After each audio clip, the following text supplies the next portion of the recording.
मदरसा board हो, शेख भिखारी विश्वविद्यालय हो, चाहे उनके लिए कल्याणकारी बुनकरों के लिए योजनाएं हो, तमाम चीज़ों पर सरकार की सहमति आई। जो गुजरात बनाना चाहता है झारखंड को भी वो बनने ना दे, कठोर कार्रवाई करे, दोषियों की शिनाख्त करे, ताकि फिर दोबारा इस प्रकार का सांप्रदायिक उपद्रव कोई फैलाने का प्रयास न करे। मुस्लिम समुदाय है, अल्पसंख्यक समुदाय, इसे संविधान प्रदत्त अधिकार हैं।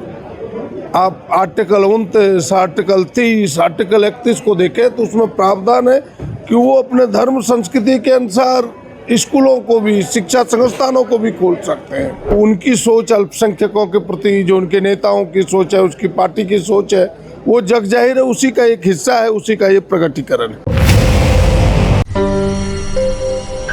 हमारे साथ इस वक्त पौड़ैया हाट विधायक प्रदीप यादव जी हैं। सबसे पहले सर जोहार।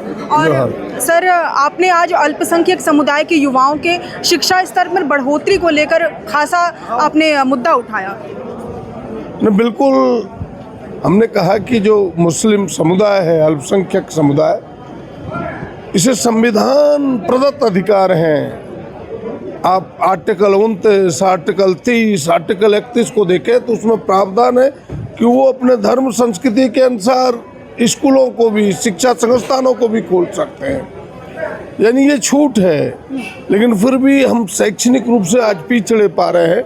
उनकी शिक्षा के स्तर कैसे हों कि first we have to educate them, तभी उसे हम आगे ले जा सकते हैं। ये बातें हमने कही, और उसके लिए उनके उर्दू शिक्षकों की बहाली हो, उनके मदरसों में भी कंप्यूटर साइंस की पढ़ाई हो, ये तमाम चीज़ें, उनके लिए अलग विश्वविद्यालय, जिस तरह से बिहार अन्य प्रदेशों में है, अलग विश्वविद्यालय हो। सरकार उस दिशा में कही है कि सारी बातों को हमने एडॉप्ट किया है और कानून सम्मत, कानून के दायरे में रहकर उसके लिए काम करेंगे। सर, आपने शेख भिखारी विश्वविद्यालय और उसमें अरबी, फारसी, उर्दू भाषा की पढ़ाई को लेकर के आपने मुद्दा उठाया। न, सरकार ने कहा कि भाई शेख भिखारी के नाम पर हम जल्द ही विश्वविद्यालय बनाने वाले, ये बात उन्होंने कहा है। मदरसा बोर्ड को लेकर के भी सर आपने कहा। मैं सारी बातें, चाहे मदरसा बोर्ड हो, शेख भिखारी विश्वविद्यालय हो, चाहे उनके लिए कल्याणकारी बुनकरों के लिए योजनाएं हो, तमाम चीज़ों पर सरकार की सहमति आई। सर, क्या लगता है केंद्र सरकार इस मुद्दे पर गंभीर नहीं दिखाई दे रही है? अल्पसंख्यकों के उत्थान 5 वर्षों में उन्होंने एक पैसा MSDP में इस राज्य को नहीं दिया। आज MSDP का नाम उन्होंने भी बदल दिया कि प्रधानमंत्री जन कल्याण योजना करके उन्होंने बदला है।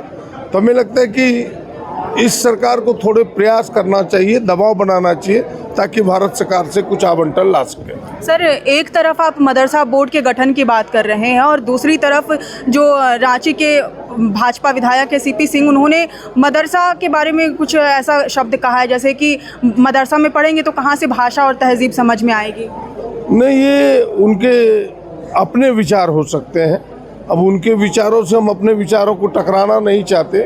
अब उनकी सोच अल्पसंख्यकों के प्रति, जो उनके नेताओं की सोच है, उसकी पार्टी की सोच है, वो जग जाहिर है, उसी का एक हिस्सा है, उसी का ये प्रकटीकरण है। सर, आपने जो मुद्दे उठाए, हालांकि जो अल्पसंख्यक कल्याण मंत्री हैं, उन्होंने जो जवाब दिया वो संतोषजनक नहीं लगा और कहा जा रहा है कि वो तैयारी के साथ नहीं पहुंचे थे। नहीं, आप ऐसा नहीं, सरकार के मंत्रियों की सीमाएं सीमित है, उन्हें अपने दायरे में रह करके बातें कहनी होगी। सदन में जो बातें कह डालेंगे उन्हें करना उनकी मजबूरी होगी, इसीलिए उस दायरे को ध्यान में रखते हुए उन्होंने अपने बातों को रखा है।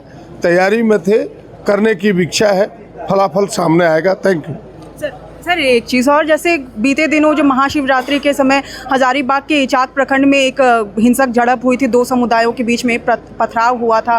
भाजपा गाहे बगाहे इस पर दूसरे समुदाय यानी कि मुस्लिम समुदाय पर इल्ज़ाम लगा रही है और आप मतलब कि अल्पसंख्यकों का ही मुद्दा उठा रहे हैं, या कहाँ देख? नहीं, भाजपा हो चाहे कोई और पार्टी हो, हम सरकार से इतना ही आग्रह करेंगे कि जो भी दोषी हो, जिस समुदाय के लोग भी, जो गुजरात बनाना चाहता है झारखंड को भी, वो बनने ना दे, कठोर कार्रवाई करे, दोषियों की शिनाख्त करे, ताकि फिर दोबारा इस प्रकार का सांप्रदायिक उपद्रव कोई फैलाने का प्रयास न करे। Thank you.